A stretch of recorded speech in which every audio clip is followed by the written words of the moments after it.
So these are the assembly instructions for my shadow box card with flowers. This is the piece that forms the shadow box. I'm going to fold down on all the score lines.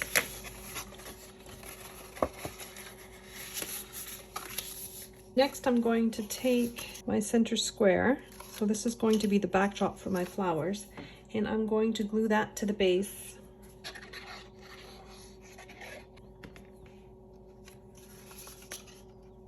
So I've got the sides with the tabs, and then I've got the sides that are just rectangular. So I'm putting glue on that very last segment.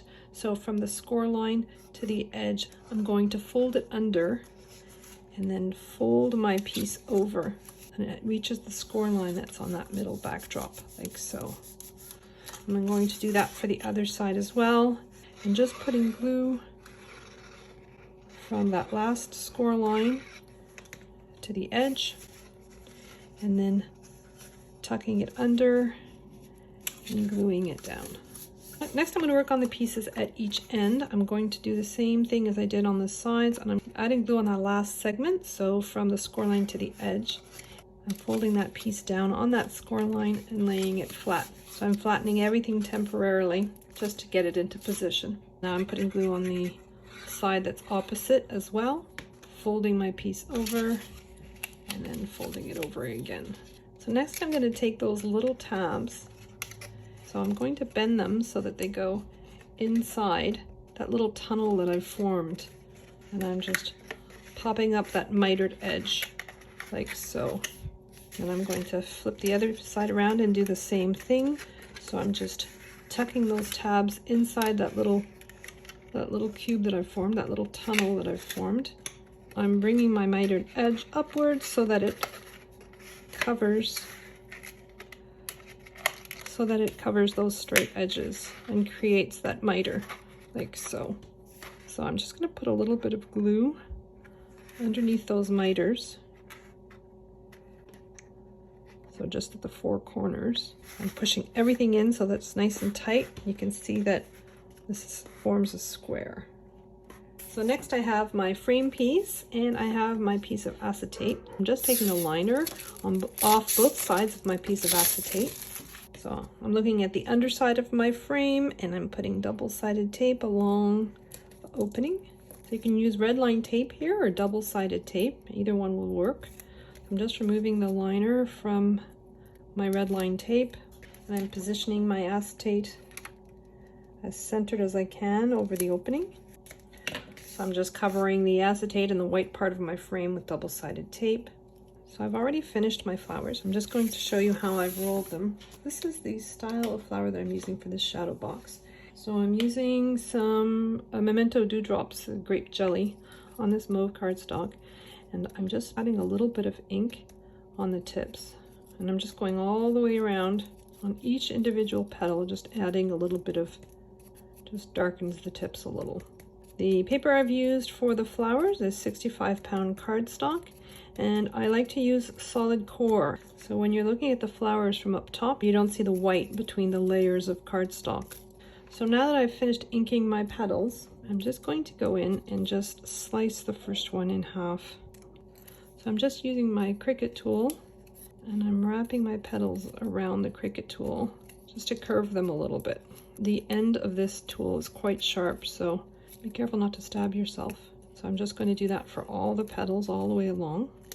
So next I'm going to use my quilling tool to roll my flower. If you don't have a quilling tool, you can use your reverse tweezers. So I've got the ink side facing upwards and my petals curving this way. I'm going to insert the end of my flowers into my quilling tool, and then I'm just going to start rolling. So I pinch along the way because the leaves have a certain amount of dimension to them. So I just keep pinching the base, and I'm trying to keep it level from the center. And around this point it gets a little bit too difficult, so I'm taking it off and I'm rolling it by hand. That's probably not the way you're supposed to do it, but it's the way that's worked best for me. So I'm keeping my thumb on the bottom of my flower to keep everything even, and I'm just rolling around like so. See, my bottom is still relatively even until I reach the center. The underside of here is where I'm going to be putting my glue. I have my glue gun heated up. I'm going to put my flower down on the mat. I'm going to let it stretch a little. I want to take a look at it before I glue it down. I'm just going to pull it a little bit on the outside. So I'm putting glue on the base of my flower here. So I've waited too long. My glue gun has shut itself off. So the glue isn't very hot, but I'm working with it. And then I'm just fanning out the leaves with my thumb. So I'm just dry fitting my flowers. So for them to fit, they need to be pretty tight against the sides. So I'm just going to put a little bit of hot glue just on the back and then position them like so.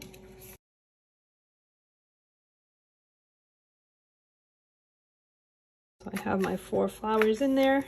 So now I'm taking the liner off the red line tape on the back of my frame. And then I'm just very carefully placing my frame over the opening. I wanted to have pretty much an even border all the way around like so. So I've cut my sentiment out of vinyl, of purple vinyl, and I've put it on an offset that's cut out of silver craft board, the same one that I've used as the backdrop to my flowers. And so I'm just going to run a piece of double-sided tape on the back of it. And I've taken off the backing and I'm placing it centered.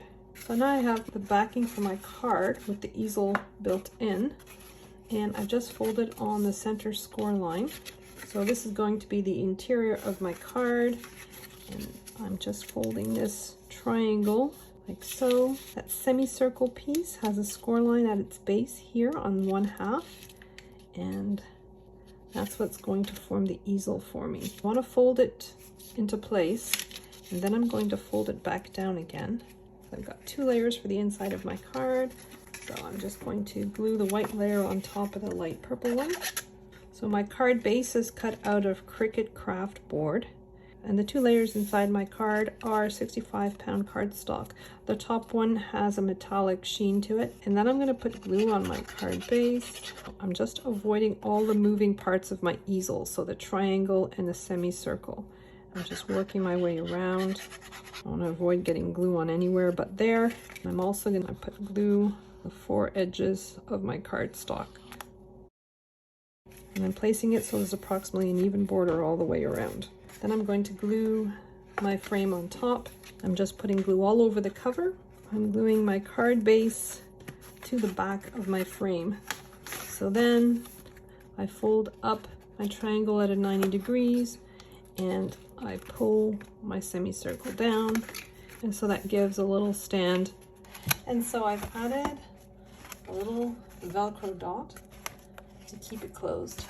So if you have written your message, it keeps it private. So this is the envelope that I've created for my card. It's actually more of a box. I've just folded down on all the score lines, and I'm going to put glue on that thin little tab that's on the side.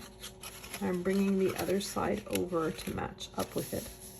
I want the score lines at the top and the bottom to be even. Push down the tabs on both ends and push down the flap at the back. So this is the back of my piece. I'm pushing down the flap. I'm putting glue on the underside of the remaining flap. And I'm just going to glue that in place. So then for that top flap, I have a little decorative oval with its offset. This is where you could put the person's name. I'm just gluing that to my decorative layer, and then I'm just going to glue that to the top flap of my box. So then I have my shadow box, and it just fits inside. I put my Cricut tool in between the 2 layers of my Velcro dot. I'm going to remove the liner for one of the adhesive sides. I'm going to place my Velcro exactly where I want it. Then I'm going to remove the adhesive from the other side of the other Velcro. Close my box and remove my tool. What that does is makes it a little bit easier to open it, and then apply a little bit of pressure to make sure that those Velcro dots are nice and secure. So there's the set, my box and my card with an easel.